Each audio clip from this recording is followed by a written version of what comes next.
Here's to many more wonderful years ahead. Your friend, Keith. Thanks, Oh, that was Keith. sweet. That's nice. Of course, man. How long am I supposed to keep this? What? How long do you want me to keep this card in my house before I throw it out? Why are you asking Because that? I don't know if I'm supposed to keep this for the rest of my life or not. You don't need to keep it for the rest of your life. Yeah, you could do whatever you want, man. It's fine. I need you to tell me exactly how long you want me to pretend I want this in my possession. Just put the card in a random pile and forget about it until you're sorting through stuff one day and then throw it away like everyone else does. I have too many random piles all over the place I have to sort through. I don't want to live life like We this. all have random piles we need to sort through all over the place. That's life. Keith, can I just throw this out right now in front of your face? No, you can't do that that. is extremely I rude. I already rude. read the card. I got it. The words aren't going to change. You can throw it away now. It's cool. Seriously. Thank you. It was a great card. I love the words. They're coming with me. I really don't care either way. Okay.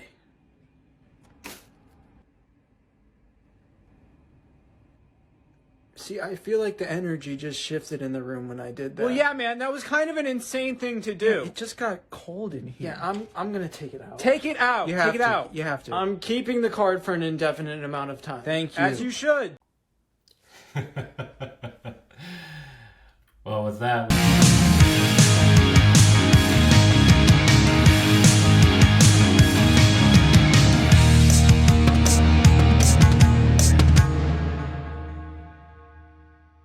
welcome to another episode of the Webflow Show. A card that you'll keep in random sorts of piles all over your house for an indefinite amount of time that you'll never want to throw out. We're here again with another banger of an episode, hanging out with you for an indefinite amount of time. As always, it's your boys Matt and Hein, drop another banger, no skips. So if you're feeling the vibes, make sure to hit that like button, subscribe to future shows. Make sure you never miss out on the most fun you could possibly be having talking about design, Webflow, and no-code dev things. So let's go ahead and start the show. All right, so we're going to switch things up a little bit today, and we're going to talk through the Huck Finch approach to projects called the Joyride. And why we think every indie web designer, every studio honestly should be doing it. But before we get into it, for all the noobs who don't know who Huck Finch is, and you're just kind of like maybe probably sorting through piles of cards right now in your house and this video just popped up, maybe we should explain who the F Huck Finch is. Huck Finch is a Webflow design and dev studio making the internet less ugly, one pixel perfect website at a time. And we honestly wanted to make this episode because it's just something that we uniquely do. We can get into more about kind of the beginnings of like where this came from in another episode, but it's just something that we created really to overcome some of the sales challenges that we saw and we were bumping into as we were going about our projects. And we're just like, this just can't be the way. We got to do things differently. As you probably can tell with like our little intro video, just all our overall vibe is that Huck Finch ain't typical. We don't do things the usual way. So we're going to put out some atypical vibes. Yeah, it's like as we did with the our design YouTube channel, the very first thing that we need to come up with, as any design channel would do, is a good, strong, cold open segment. So I think again we're coming from a weird spot. It's like in a way, it just made me think the Joyride's a little bit of our cold open in terms of hopefully it's a warm open really, but we kind of started Huck Finch from a weird place, and maybe we can get into that with a little more depth someday. But just this was kind of the first thing I remember. We were building our own business and deciding to do things our way, and if we're gonna do this, like let's try to come up with something that is interesting and really works well for us. And I think the Joyride is one of those early concepts that we had, and it's definitely changed a lot since that first concept. But it was somewhat out of necessity at first and just sort of gotten better over time. And I think to the extent that makes it really interesting, other than us just like talking about ourselves coming up with something, is a lot of times our clients like love the idea right out of the gate. And it's not even like that the process we're about to go through sells it. It's almost like the fact that we approach it this way at all almost gets a lot of at least momentum going towards the sale, because it's different right out of the gate. And I think over time it just sort of has made more and more sense, not just to us, but to our ideal clients at least. Yeah, exactly. And that was something I was going to mention too. Like in addition to kind of explaining the process, like really a big reason why we want to touch on it was the fact that it does resonate with our clients. They get it right away. So with that said, like rather than teasing it, let's get into things. And we thought what would make sense here is just kind of talk about what does the typical design process look like, the sales process. So Matt, do you want to do the honors of kind of quickly doing a walkthrough of how things are done? Yeah. Like I think let's jump into it. Obviously, starting with the initial contact, with the client. I think we all start at this point. Hopefully, you're getting some initial contact. And the process usually begins with a potential client reaching out to the agency through a website contact form, email, referral from another client, whatever it might be. And the initial contact is critical. It's essential for understanding the client's requirements and determining if the agency, like us in this case, or whoever it might be, is a good fit for their needs. And that fit part, I think, has always been huge for us. I think when you're first starting out, the fit is like, do they have monies?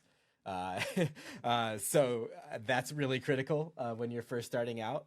But then I think that's one of the cool things about the Joyride as we've gone is it's like, of course, about getting paid whatever the amount is that makes sense, but also that there's going to be an obviously like good fit and rapport built and an approach that makes sense for everybody. And we've kind of like tweaked a little bit and around the edges to have it serve not just like qualifying at like the minimum project level, but also like, hey, this could be fun and we could get something really great out of this. So yeah, then from there, it's all about that discovery call, right? Like this is the discovery call is like something that happens whether you know it or not. You can either sort of do it well with intention, or you can jot down a bunch of notes and hope you captured it for the next part. But for us, this is where the agency learns more about like the requirements of the project, where the client says something like, hey, I want a website that's modern, sleek, and trendy, aka like Apple's. We've all probably heard that at this point. And you should make me into an overnight internet sensation, and also can you do it overnight, I think is the other qualifier. It's like, can you do that? Can you do it last night? Go back in time. Yeah. So like that's usually the initial ask.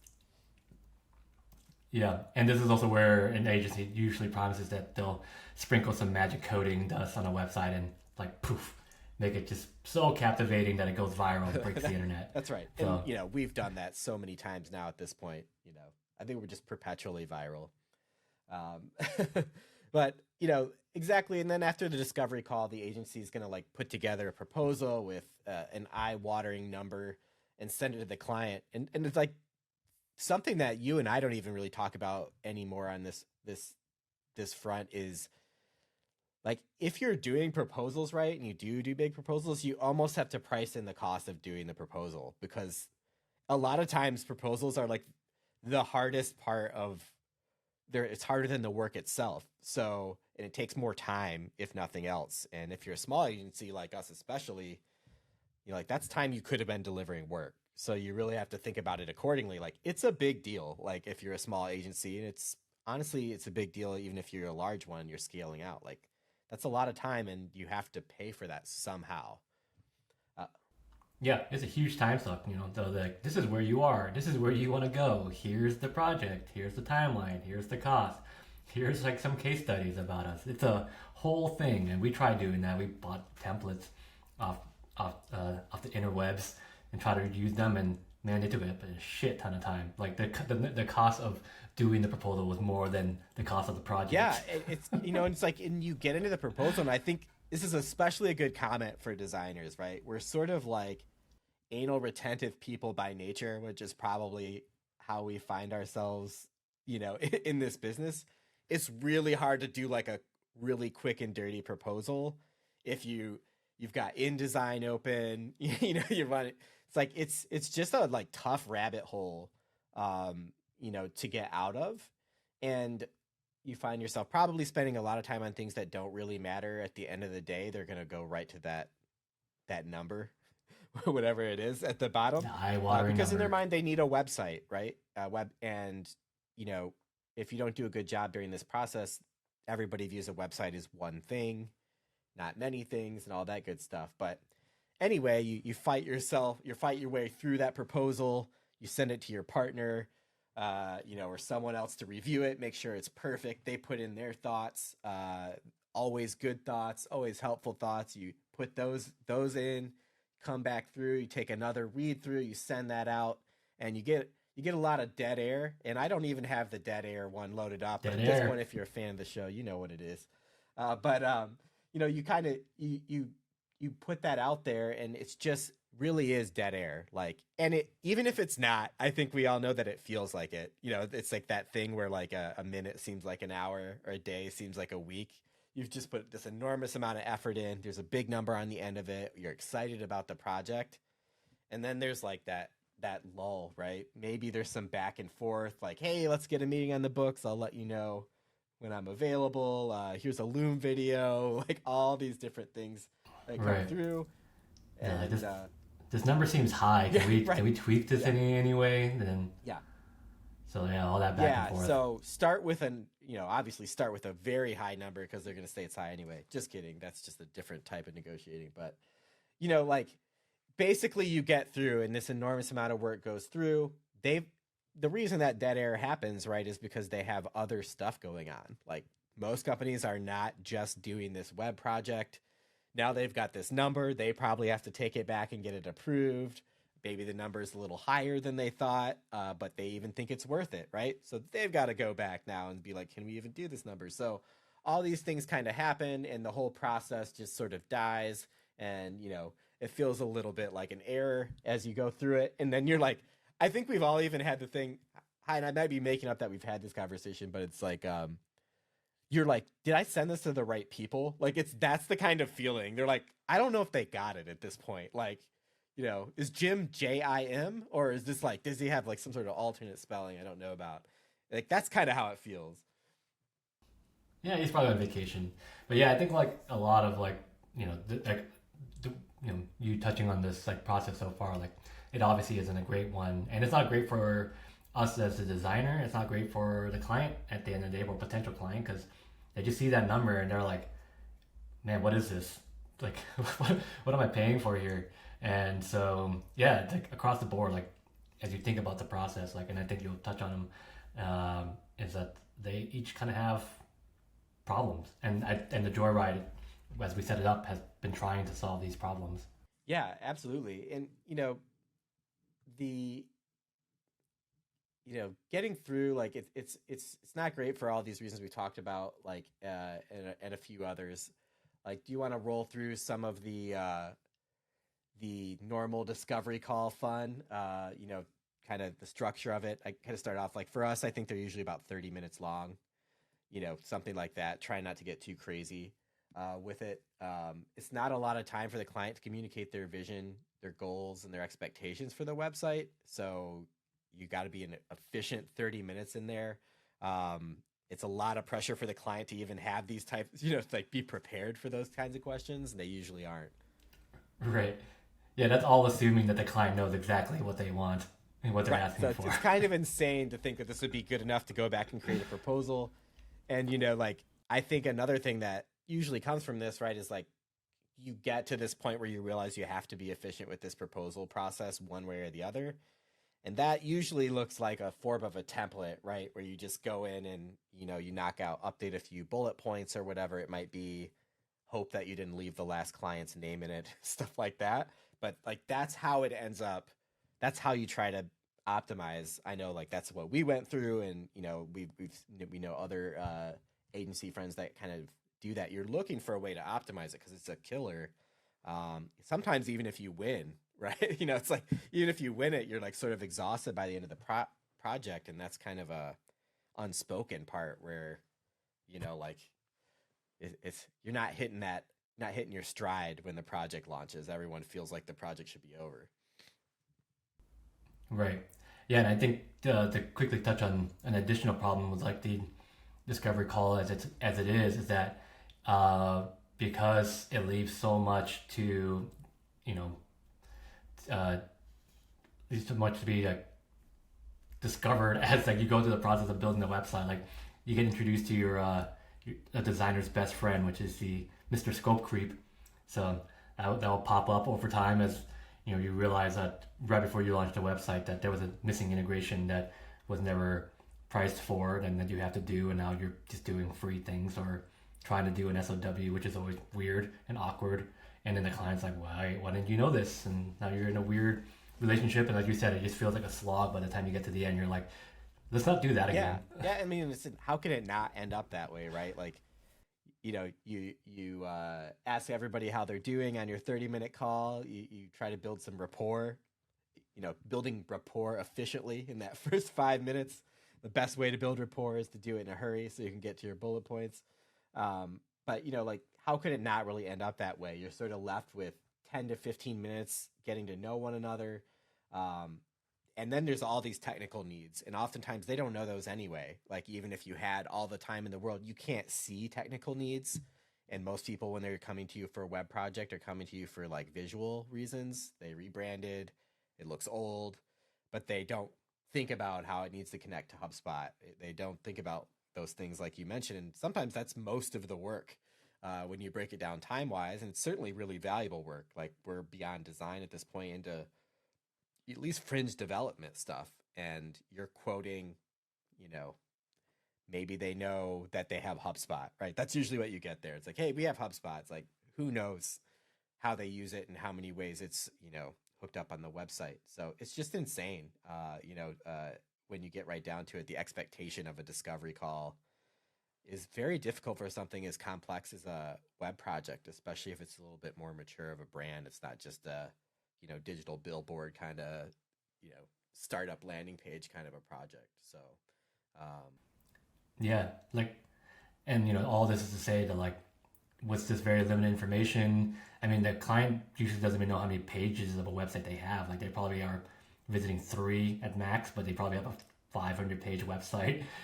You don't know that probably because you're not doing that work ahead of time, and it's just gonna impact that proposal, which is already a bad idea to begin with. But yeah, let's touch on kind of like how the proposal just gets affected by this, and it runs into challenges that we've experienced, and you kind of touched on them a little bit already. Yeah, just like, since we're talking about the proposal, just jumping into more of those issues there. The proposal is probably going to be written in designer jargon, even if you're not trying to. Like, we're designers, it's gonna happen. like we all speak in those kinds of ways. And it's a little bit different because you're not always selling to another designer. Sometimes you are, like, they might have a design lead or something and they can speak that language with you, but it's not common, right? Like, I don't know what the percentage would be for us, but it's like maybe 25% of the time you have someone who's, a professional designer on the other end that needs some help, or they design in print but not in web, or something like that can kind of happen. But you're going to end up with that jargon, and clients are going to, gloss through it just like we gloss through the technical RAM requirements of our computers and whatnot. Like, all those things are true. They're all important, but it's really hard to grab onto on page like 13 of your in-depth proposal. So, you're just looking at it. It's like, is this English, or is this just like a page, from a coloring book?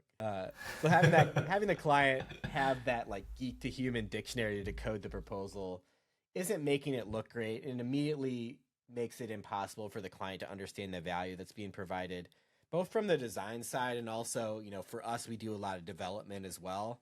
So it's it's like a double whammy, right? Like, they might understand one or the other if you're lucky, but very rarely is it going to understand both. And that also can get into how long the proposal time takes, right? They might have a technical person that has to look at it. They might have the design side, their marketing person, their sales team, their CEO.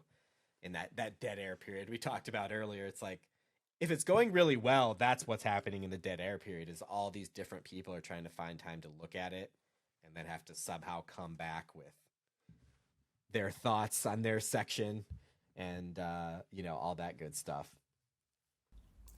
Yeah, and as a designer, you're kind of stuck in between a rock and a hard place with this, like, in terms of the web designees. Like, technical jargon is that like you want to use it because you want to be able to showcase your expertise and understanding of things, but at the same time as you use it, you're basically alienating a client to not understand the full value of what you're doing. Like if you have in there every page will be designed for 3 breakpoints or something like that, like we understand what that means.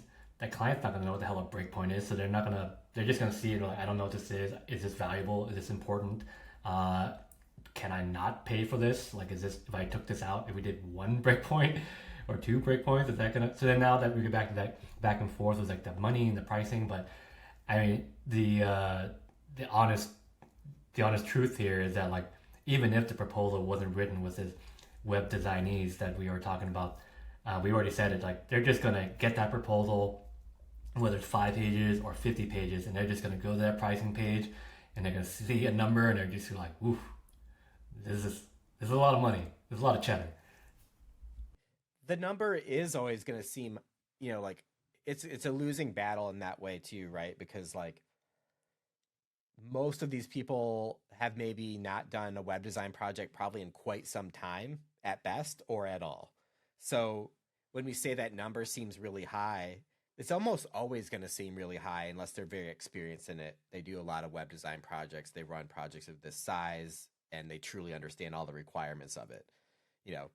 When you're talking to that person because there's very little surprise there one way or another. You sort of know right away if it's going to be a fit, but that's a big expectation to have on the client, right? Like, that they're going to understand that. Like most of them don't. They just really want a website that does what they need it to and looks a lot better than the one they have now. So what is the right number for that from their perspective? It's a hard thing to do. They're really honestly relying on us, to give them a value.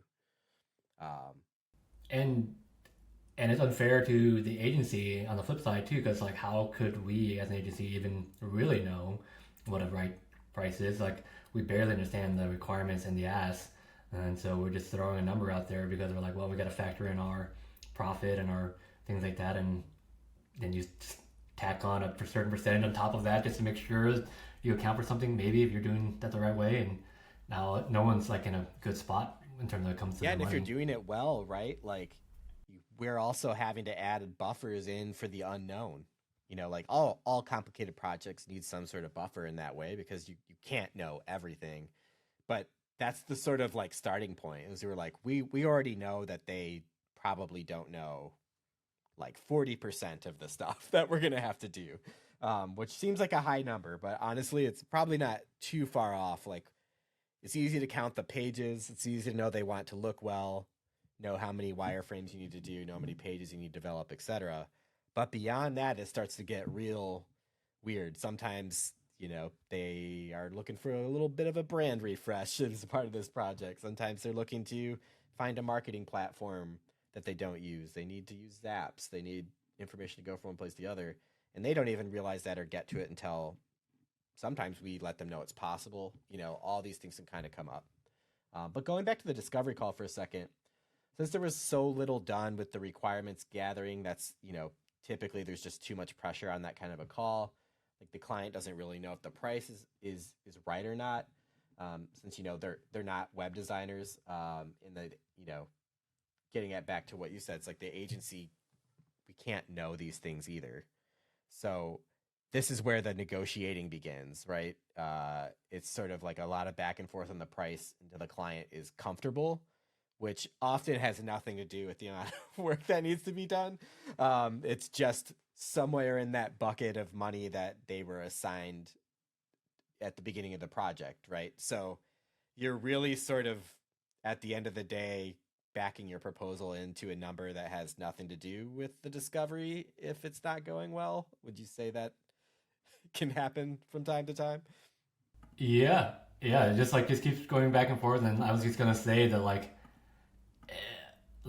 you're already not starting, even if you win this project, and I think we're gonna touch on that too, like with this initial kind of part, like you're already not starting this relationship on the best foot. Like it's a contentious relationship now because like, you're just fighting over the monies, which is like, it's important on both sides, but like it's just not a great way to start a partnership. Yeah, I also think too, like sometimes it's not even a budgetary thing, but it's the only common thing to negotiate on. You know what I mean? Like we're not negotiating on in these cases like what's a priority in the project, right? It's like, okay, well we can't do that for this amount of money, right? Like but we could remove this. Like this was a lower priority, or like maybe you can look at this next year, but like this is what we can do for that amount of money. It's sort of like well, we said 25 with 20, we can only do 20. And then you just sort of were like, well, we didn't make that first number up. You know what I mean? It's like we weren't like trying to screw you on that first number. Like that's what it costs. So, you know, you're maybe right back into the dead air scenario where you're just like, who's gonna blink first type of a thing. It's like, and then the agency, like you and I are just like, we're basically having to decide if we want to like take a loss on a phase of the project or something. So you're just like, oh, is this a good client fit? You know, and really this can all happen out of complete innocence. You know, like it's easy to be like, red flag, client wants a good deal. Everybody wants a good deal, you know? Yeah, exactly. So, you know, like you get into these processes again, like maybe you don't land the deal because of some of this awkwardness, or it drags on a really long time. Like you said, you're not starting off on the right foot. You know, like it kind of feels weird even if you close the deal. It's not really the energy you want to enter into it with. Some of that's part of business, but I think, you know, we've been talking about this process for now. Like we've been talking about like how making a really long, sweet looking proposal like is maybe not the way to go. But you know, like maybe we should jump in now to maybe our solution to it now that we've had some fun poking fun at a way that doesn't work. What do you think? Yeah, I think so. Let's get into how we TCOB with the Joyride. Oh, late on my prompt there. Late on my prompt. Apologies. Um, but yeah, let's start with, you know, what the Joyride is, I guess, in the smallest kind of sense. The TLDR definition of a Joyride really is just an interactive workshop that we go through with the client to collaborate on defining goals, identifying target audiences, and brainstorming creative ideas. It's a hands-on approach that allows for better alignment and a shared understanding for the get-go. And I think back to the rapport part as well, it's a lot more natural to do it when you have a longer session. Like you're not trying to do rapport for 5 minutes because you know you need to get to other things. I think it just opens the door for much better collaboration, not just collaboration in general. And yeah, so go ahead. Yeah, no, I just said I was gonna say that just to tack on to it, we developed the Joyride to solve all the problems that we were just talking about, not only for the client because we touched on a lot of those, and but problems that we ourselves were experiencing as designers. So, Matt, do you want to jump in and touch on how the Joyride makes everybody's lives easier? Oh yeah, let's jump it. Let's do it. Yeah, I think there are three ways we explain this to the client when we go over the Joyride, and jump in if you have a bonus fourth. But I think we've got it down to three. So the biggest thing is accurate scoping. And again, like a lot of these things, I think when we started to do this process, were to like solve a specific problem for ourselves. Like, and I think by nature, right? Like if we solve something for ourselves and we're doing it with good intentions, it solves something for the client as well. But accurate scoping can sound a lot like getting the price right for us. You know, we're designers, we're talking about it, and obviously that's part of it. But, you know, hopefully as we go through this process, it shows how much more it unlocks by doing this and how the collaborative effort gets you the scope and agreement that you need, not just the right number. So, you know, through the Joyride, we're learning a lot about not only the challenges that we're solving, but all the nitty gritty stuff that tends to pop up and creates that scope creep. Like we have more time to do it. And that's just so important to let like the larger team that might not be on the sales call or whatever chime in and say, oh, like, hey, did you know that we have Zaps set up for that? Or like our blogs hosted somewhere else? Like sometimes a shockingly small number of people know that kind of stuff just because they're not in their website in that way every day. So those things are huge because they can completely transform what the project's like. Sometimes it could lower the number if we know that. Like, oh, it's like, oh, you're already using great tool there. Like, we don't even need to migrate X, Y, or Z or whatever. And we just could never know that without sort of giving some space to allow those people to chime in, to ask that question like 5 times. It's like, hey, this page looks a little different. Anything going on here? Oh yeah, oh yeah is a big one. In the Joyride concept is, again, they just haven't had to think about the ins and outs of things, all the time. And also those oh yeah moments allow us to be like, a lot of times those are the workarounds, right? That maybe they did back in the day, and we can maybe do something better for them or save them money even. Right, exactly. Like an actual example of this would be like us, redoing our boys' cold website. And, if we just had done this a typical way and we'd just been like, yeah, we'll just take a look at the number of pages you want. Here's the price for it, move on. But without it, we wouldn't have realized that he has all these integrations that he wants, like with Beehive and Airtable and MemberStack and his vision for how the website's supposed to work, Stripe.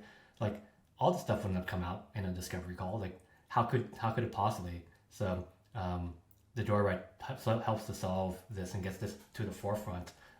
That hey, this thing is more than just redoing the website. It's all this other stuff. And a lot of times those are the things that like literally get you money in the door.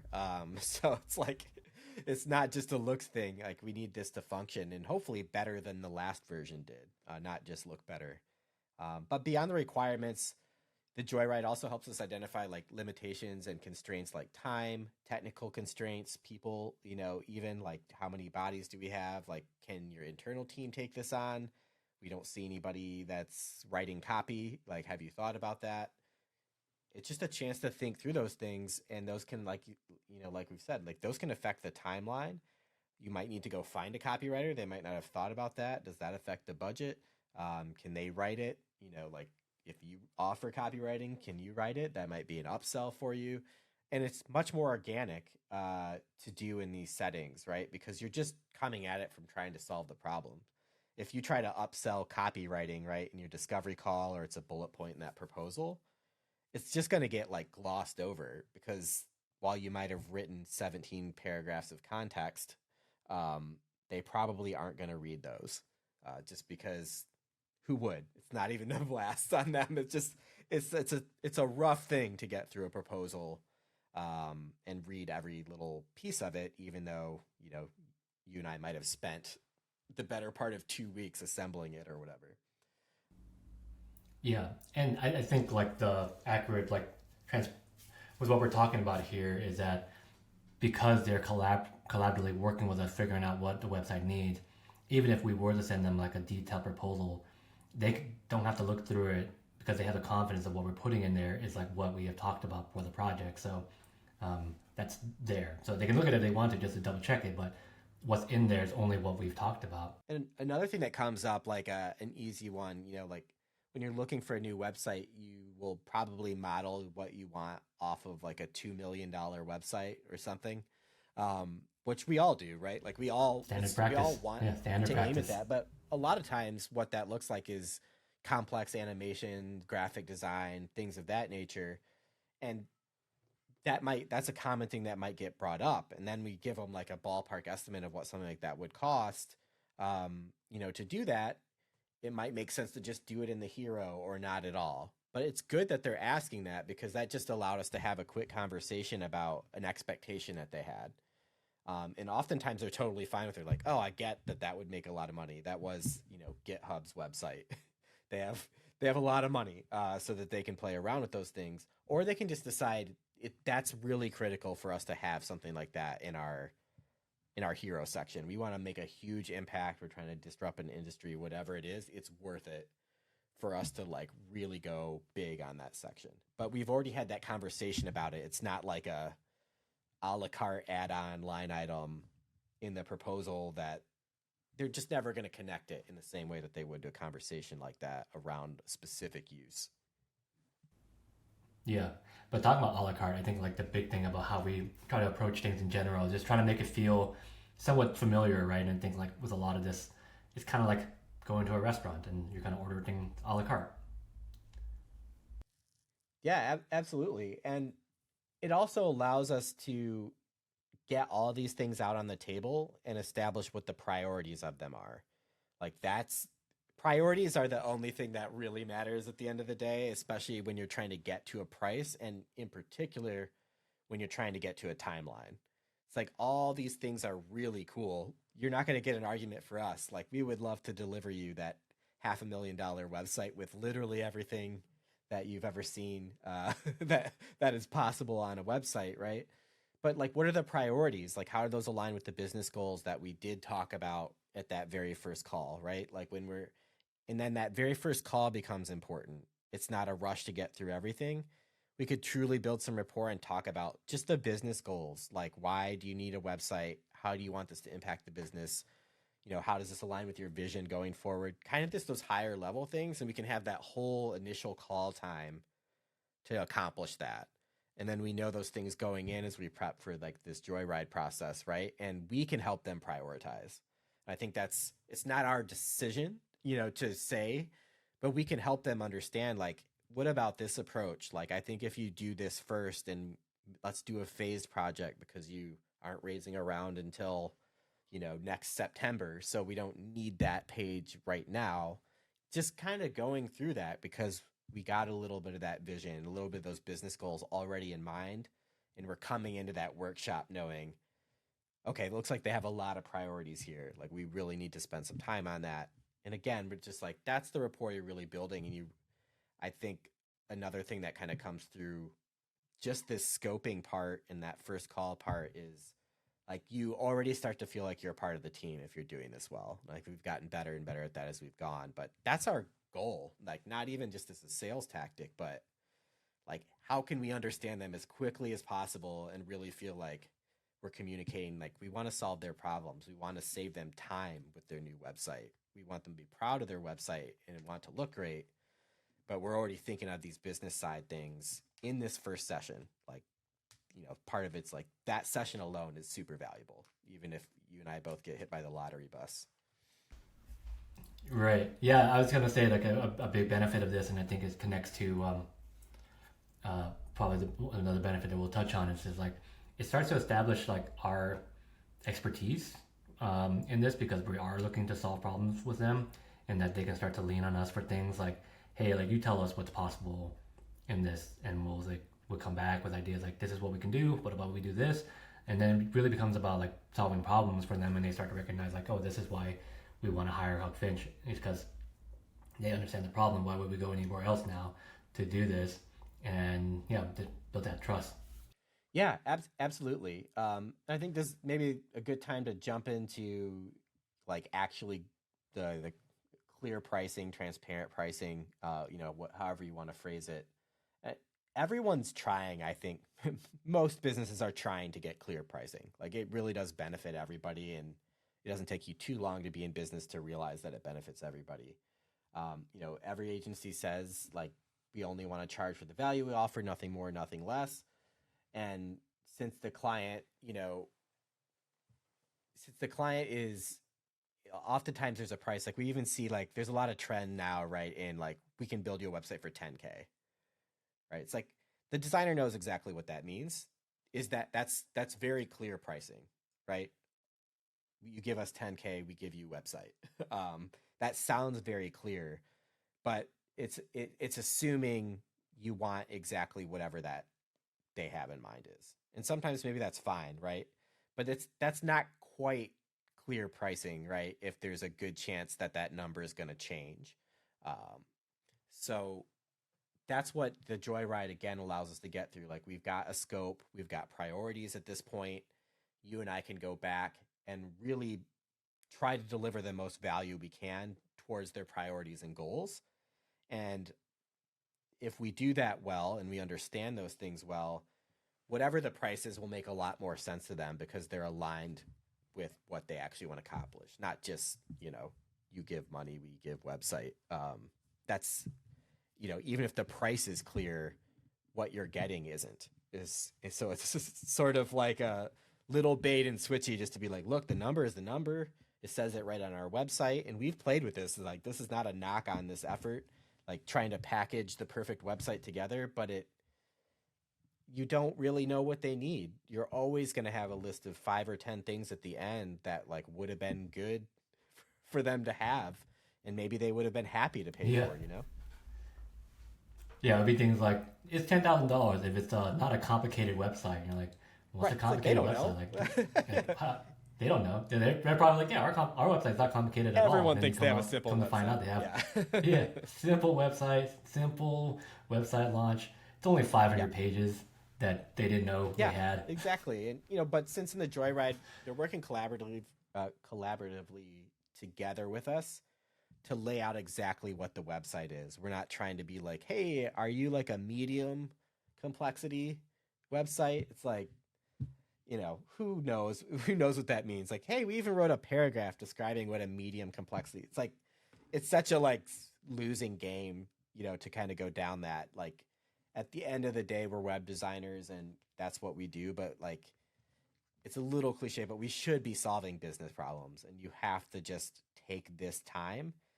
And this time is much better spent doing something like the Joyride, obviously, in our opinion, than everybody individually reading the proposal, sort of being like, I don't know, or section B really resonated. I don't know about the rest of them, how much all these kinds of questions are just very natural to come out. So, we go through that. Everybody has a good understanding of what they're doing, and if the client can see that they're asking for 20 pages, for example, and 100 blog pages need to be migrated. Migration is another thing nobody thinks about, right? Is just like that just magically hops over to your new website and is flawlessly formatted and all that kind of stuff.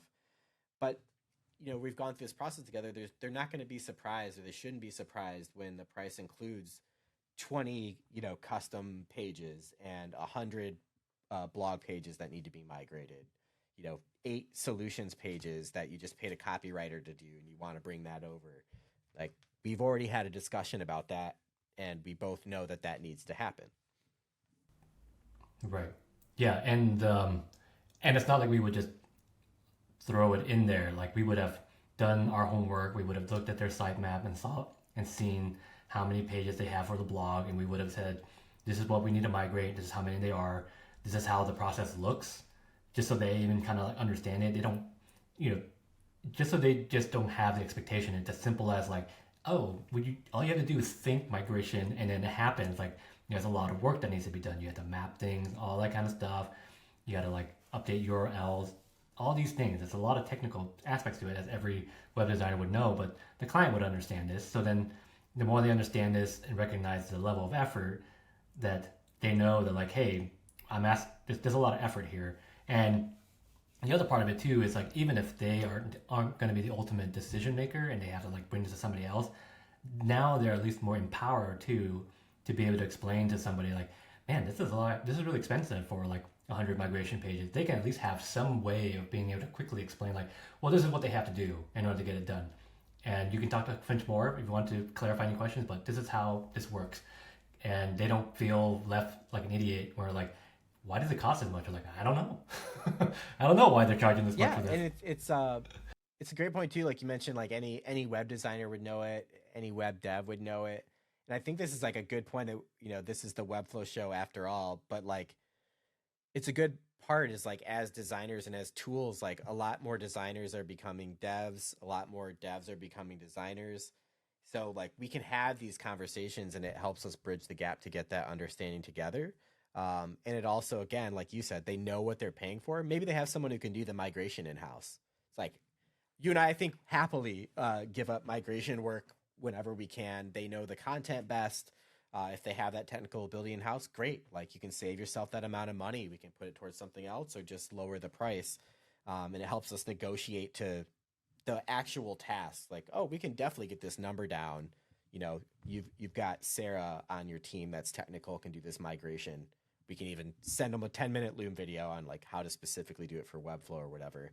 Problem solved, right? Yeah, which is literally what we've done before, where it's like, where they're like, hey, we have a marketing intern. If you can just show them how to do this, I'll just have them do it. It's not worth.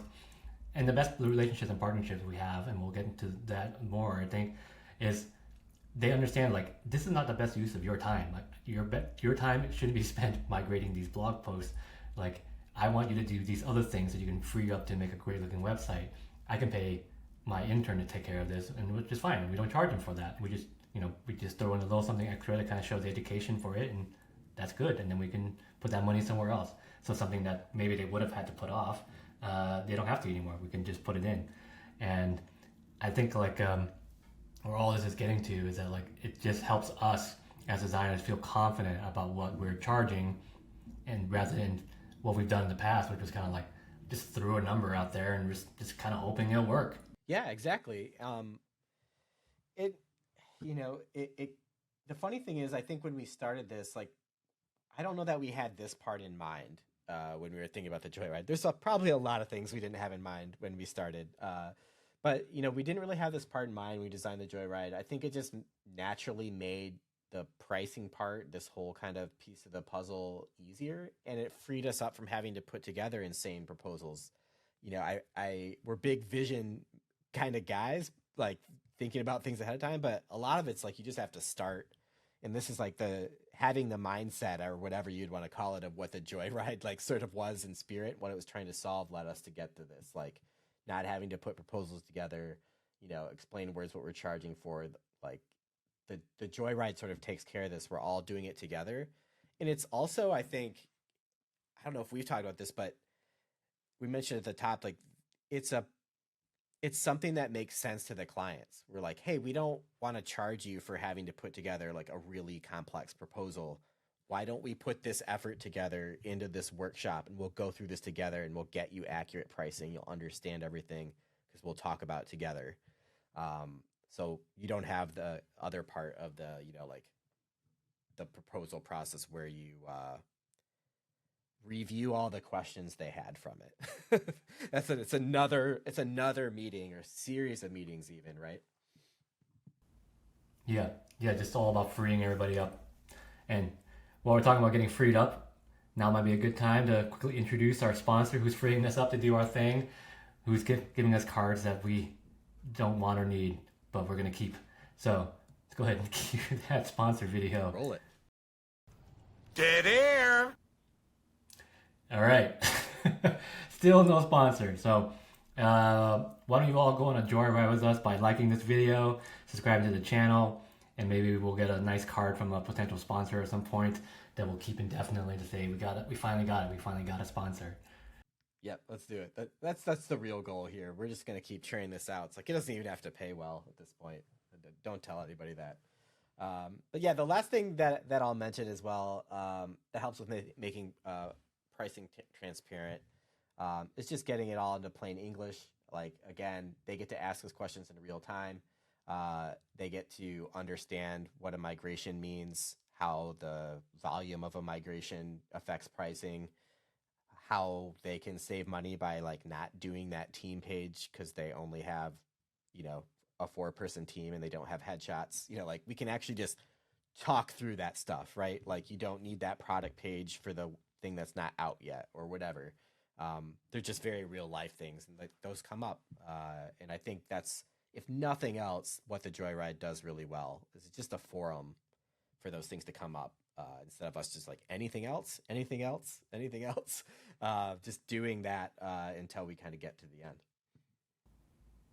Yeah, and I think before we jump into the next benefit here, I think something just came to my mind is with the nice thing about the Joyride too, it alleviates a lot of pressure of kind of having to like move the process along. And because now that because I think with like the typical process, like you want to get through the sale process as quickly as possible because you're not getting paid until they sign that contract.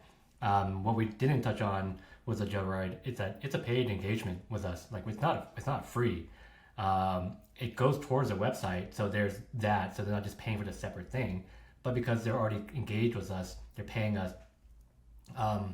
We don't have that pressure aside from their own timeline that they have and things they want to do to really kind of wrap it up as quickly as possible, because we might do the Joyride, and after the workshop, it's very clear and very easy. We move on to our next steps, which we can touch on some other time. Or it might be like, hey, you guys have a lot of technical needs. Like, we should probably dive into this a little bit more and understand this. Like, can you connect this with someone who can talk to us? We've never done this integration before. What does it look like? Can you show us how this looks now till we get a better sense? Like it just helps us better, like create a better project. Yeah. And can you For both them Can you and for touch us. on like I'm glad you brought up like can you touch on real quickly the like how we price that? You mentioned it quickly there, but I think it's really important, especially for other agencies that might want to adopt this, or even people listening that are like trying to understand how they would pay for this process. Like how we charge for it and roll it in, to the a project if it goes to that point. Yeah, absolutely. So currently, as of the making of this video, we charge $5,000 for the Joyride, and in full transparency, we've talked about it back and forth. Like, should we raise this price? And we've realized that like there's really no point, because the idea is that this Joyride price is going to roll into the website price as a down payment, and so whatever the website cost is, and we charge 50% up front when they agree to move forward with the website. $5,000 is subtracted from the total cost of the website. So they already know they're investing into it. And during the discovery, we've already made sure that they have the right budget. So it's not like it's a surprise. And also, like, we try our best as possible because we know as a challenge of doing a Joyride, because we're not giving them an initial price right away, we try to give them like a projection of what this website could cost. Like based on looking at the number of pages and the integrations that we quickly see, this is probably the range that you're going to be in. So we're not like basically bamboozling them into thinking like, hey, drop $5,000 now, but after this Joyride, we're going to charge you like $5 million. So again, it's like, a live and learn kind of thing. That was not our original thing that we did, and we kind of evolved with it, but that's how we do this. Yeah, and I think this is a good transition to the third step, which is just level setting expectations. And like real quickly, my thought on what the like $5,000 upfront thing does is it sets the expectation for that to be valuable. Like you and I need to bring it. We need to have expertise that makes that standalone session really valuable. Like if they find a web designer internal that comes free or something, like this would really help them know exactly what to do next. Again, even if we're not involved or get hit by the lottery bus or whatever it is, like this is a standalone session that's valuable. They are paying $5,000 for it. They could stop if for whatever reason, but we're aiming for that value. Like that's our expectation, is that session will be really valuable for them. It'll help them better understand their needs and how they can execute and get to a great website. So that's really the main reason that we do that. And I think that starts setting the expectations right away, that our time together, regardless of when it is spent or how it is spent, should be really valuable, because there's a lot of unspoken expense in meetings to sort of sort through things out. We talk about how proposals take us a lot of time. It takes the client a lot of time to weed through that and make heads or tails of it as well. Even if they're not literally reading it, like they have to make this like decision monetarily based on something, and all that dead air period is a lot of internal meetings or talking about it or whatever. So this hopefully is a lot of the value just packed in. Like we can move quicker and have more clarity to start to build the website. So as we get into further like setting those expectations, the obvious things here are that both parties are clearly understanding the goals and objectives, the desired functionality, etc. at this point. But what I really mean here is that we want both parties to really understand what this project is going to involve, how each needs to give 100% to make it successful. The old 100 thing. Shout out to our friends over at Zingerman's. I think that's where we borrowed that from. They let us borrow it. They're big fans of us borrowing. But what this really means is we have to be clear about what we can do, what we can't, what we won't do, what we don't do, all those things, and really explain the pros and cons of each along the way. This is the client's website at the end of the day, and they need to know what they're signing up for. And they also need to know what their responsibilities are for a successful project as well, right? Like we can't always do every single thing for them. Like it is their website. They're the subject matter experts here. Yeah. And I think to kind of sum up what you're saying is like, we're not, no one's being left in the dark in this project. Yeah, it's just a shitty practice. And I think a lot of agencies operate by keeping clients in the dark, whether it's intentional or not. But the worst of them think that it leads to more of a whoa reveal or some big surprise moment, and everyone's just going to stand up and applause. when they think of stuff like extreme home makeover or something like that. All about the reveal. But when the client feels like they're being left in the dark, they turn around and leave the agency in the dark. It's just a power play where no one wins. And, I think also what happens a lot of times is we're up on trends or what the coolest, most modern things are. And that big reveal that we're doing, it might be a really great website and it might not be what they need or want. Like both these things are possible. And I think that can be a hard lesson to learn as a designer. You're just like, this is great. Like I worked so hard on this. It's like, bro, nobody cares. Nobody cares if it doesn't like do what their business needs or it's not what they're expecting, right? It's their website. It's not your portfolio. Yeah, ships in the night. Yeah, I think like the power play thing that you were talking about like is very key. Is that like we're trying to like make sure that there are no surprises, but ultimately there are gonna be some dickhead potential clients out there. Like there's too many people out there for statistically that not to be the case. We've thankfully for the most part been able to work with some great people, but I think there's one thing that the Joyride side benefit that we didn't think about was it actually helps us to kind of like weed out people that we rather not work with. Like you said earlier, like if they're not willing to engage with us and have that relationship with us, we can finish up the Joyride and just give them to this and be like, go on and do it yourself. Or, the dick move would be to charge way more than what they ask, so then they don't go to us. But we can very easily just like walk away and be like, we're not interested in pursuing this because it's just going to end badly for everybody. Yeah, and I'm just like, I think by now, even if you're just in this episode, but if you've seen others, like, I think we joke around and we have a lot of fun in how we work and how we present content and all those types of things. But that really comes from like a place of believing that like this work can be fun for everybody and not like a drag to get through. And yes, everybody wants to have fun at work all the time. That doesn't mean it's always easy. Doesn't mean there's not difficult challenges through each project.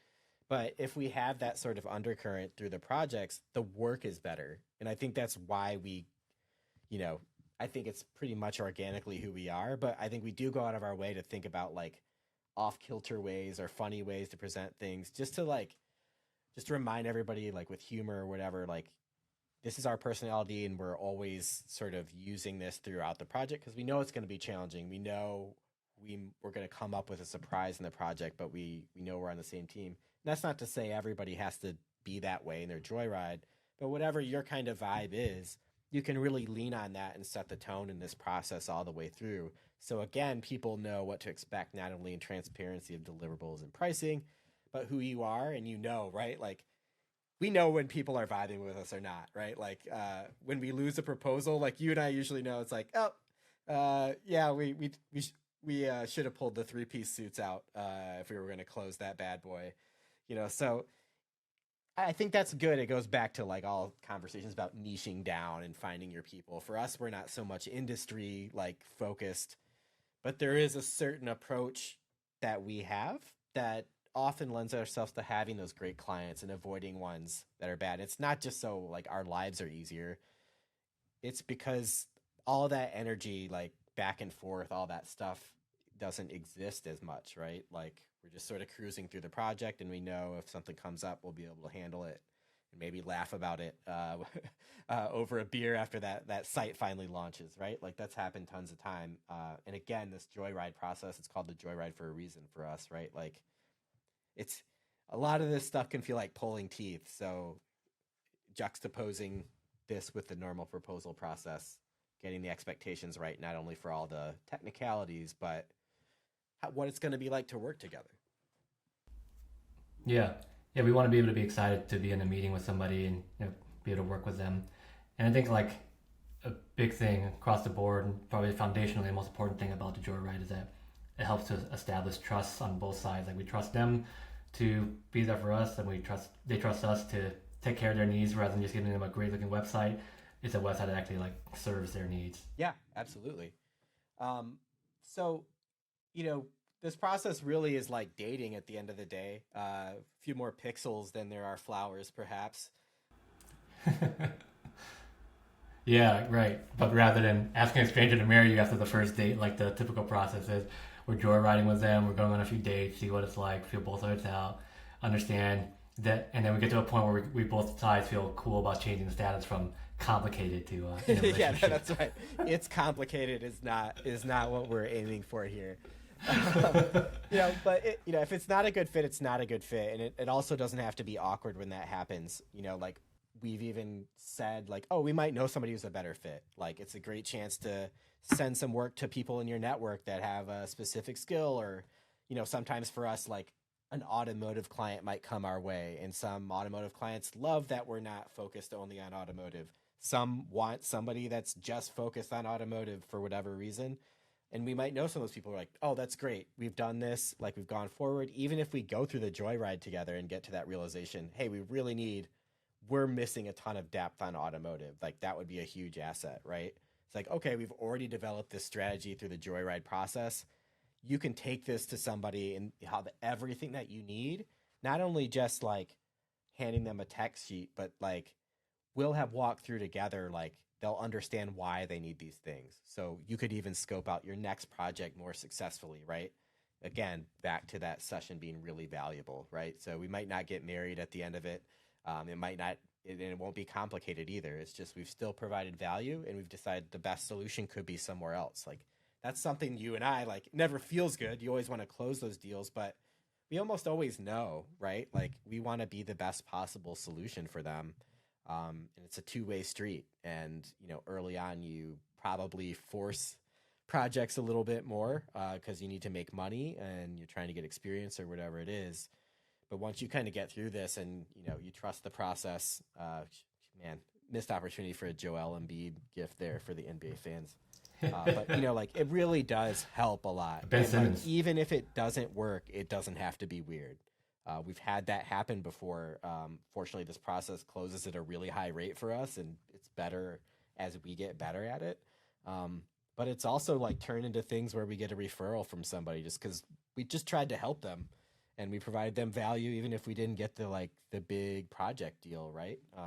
People will send us work, a year later, and that's really cool. I think that's another one of those like sort of hidden benefits that we certainly didn't have in mind when we kind of started putting this kind of a process together.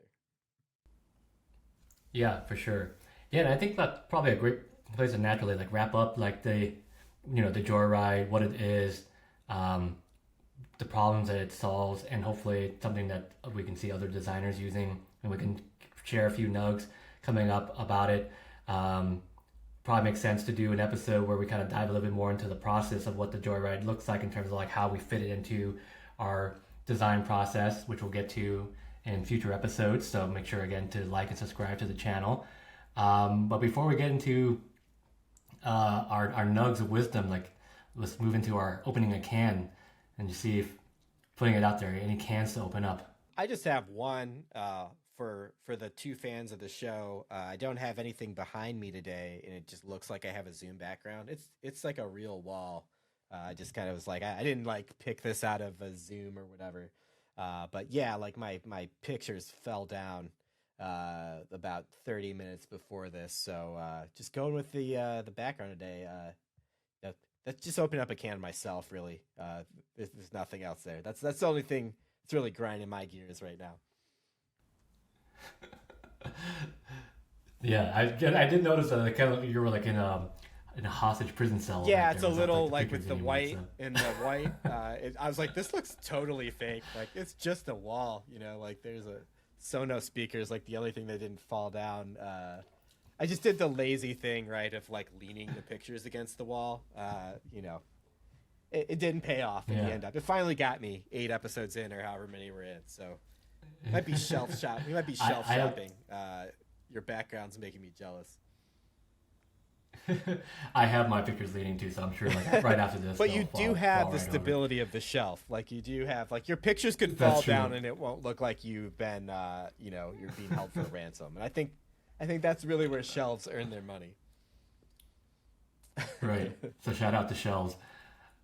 So with that, we'll move into our nug section. Before we let you all go back to your pile of cards that you haven't thrown away and need to sort through, We're just going to share a nice spicy box of nugs to kind of help you think through kind of how you can incorporate something like the Joyride into your business. So Matt, why don't you kick us off? Yeah, the first thing that comes to mind is just being clear about the objective of your Joyride. So today we kind of went through a lot of what we do in it, but I think a Joyride is a process that can be tailored, right, to getting what you need to out of it to your ideal client. And I think that may look a little bit different than ours, but you always need to know going in, like, what specific goals do you want to achieve during the session? Is it to gather requirements, refine design concepts, align project goals? I think you could use a Joyride in different parts of the process as well, just to get out of these like long feedback periods potentially. And we can talk about other ways to kind of transform it in more detail later, but you need to know what it is. Otherwise, it could be a fun session, but not helpful. It could be kind of a grind. And if you're, guys like us that are trying to have as much fun and bring some energy to projects that can be long and arduous, that's not good.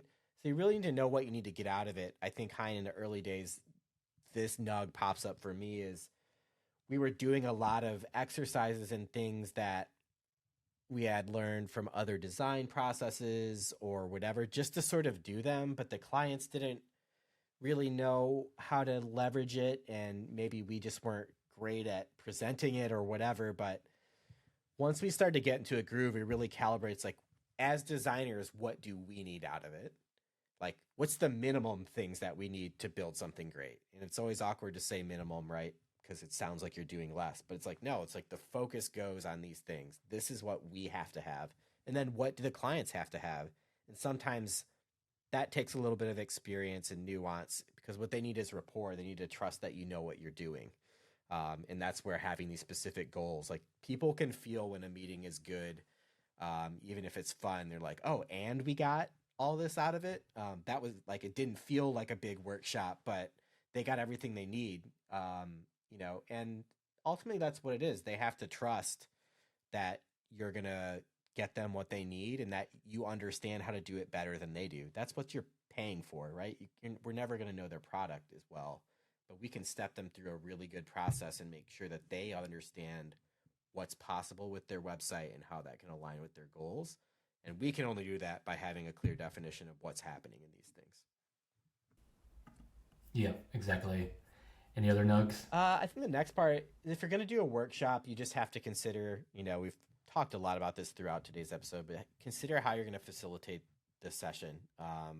You have to create the atmosphere that's suitable for your client, right? And this comes down to knowing your ideal clients going in. And we kind of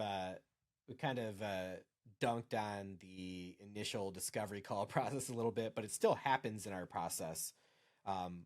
One of the things to take away from those is understanding a little bit about the personality of your client. Are they a good enough fit to even move forward? But, what's going to be really effective? What do they want to get out of the Joyride? What do they need? Maybe they're just a designer, but they're not great on the business side, or they're a marketer and they don't know much about the design side. So there is a little bit of tailoring, right, that goes on there.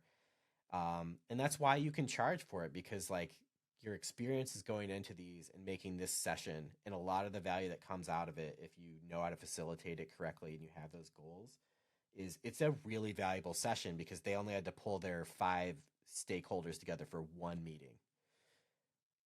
They don't even see that, but they'll feel it when they're like, okay, we're done. There's not one of these per week for the next 6 weeks. And sometimes that feels even awkward. So just understanding that it's no, this is what this process does. We're going to knock these things out. We're going to have some fun doing it. And then we're going to get to work. And you can also get to work too. So you don't have an entire part-time job during this project on top of your normal work. And that all comes from that thinking about how you're going to facilitate it and understanding exactly what you need to get out of these sessions. Yeah, totally. Those are really great nugs. And I think with that last one too, one really nice benefit about when you think about the facilitation is that a big part of it will be getting everybody on the same page, and that's helping them to manage that internal conflict they might have. So yeah. And so the my first nug here is that you just want to be able to tailor that workshop to your clients. So we don't just have a one size fit all. We have our general structure, but We tailor it to them. We have onboarding questions, and again, we'll get into these more when we touch on more of our process in general.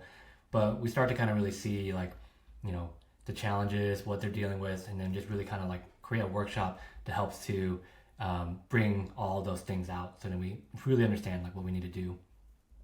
And then the last nugget, and I think we've already touched on it, and you get the vibe from the brand, is that try to make it a fun and enjoyable experience. Like, this shouldn't be a slog to get through. Like, it should be an exciting thing. You're kicking off a project.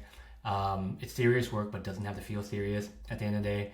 And the other part of it too is like, while it's not necessarily like why we try to have fun with it, and it is our time at the end of the day, so we want to have it be enjoyable.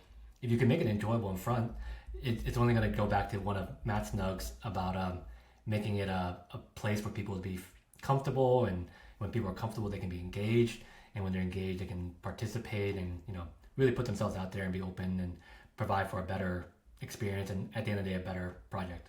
I do remember way back in the day, like, I think this is probably a little pie in the sky sometimes, but it has happened where people liked this process enough to want to put it into whatever they do. And honestly, that's kind of the coolest compliment. It's sort of like, sits outside of our actual project work, but that's always been like super satisfying, because it has taken us like 5 years or something now to like really get into a groove with this process, and we're still improving it all the time. But that's a really cool thing where we've had a couple clients be like, this, like, we love the process of this, not even like the outcome that we got out of the project, but we're thinking about ways to maybe take this framework and put it into the beginning of how we sell our services or whatever. That's been super cool and certainly unexpected. So I think that's when you first start to take notice. It's like, okay, what we're getting out of this isn't different, but the way we go about doing it matters. And it was more fun and more interesting. So that's just like a really cool, thing, as we don't talk about it like this often anymore, but that's been a really cool thing as we've kind of done this episode and thought through it a little bit. Yeah, and I think that's exactly, like you said, it is like a nice compliment to kind of know like we're doing something that's working, and that the fact that other people are trying to turn around and do it. And I think that's a big part of why we're making this video, is to like, hey, like, put it out there. Like, this is something we're doing. Like, so if you're struggling with a lot of the challenges that we touched on earlier, about the usual process, like, give this a try. Like, give the Joyride a try. Don't use the name, because we will sue you, as we are actively getting it trademarked. Our legal team, as soon as they fix my pictures, we're gonna put them right on that case.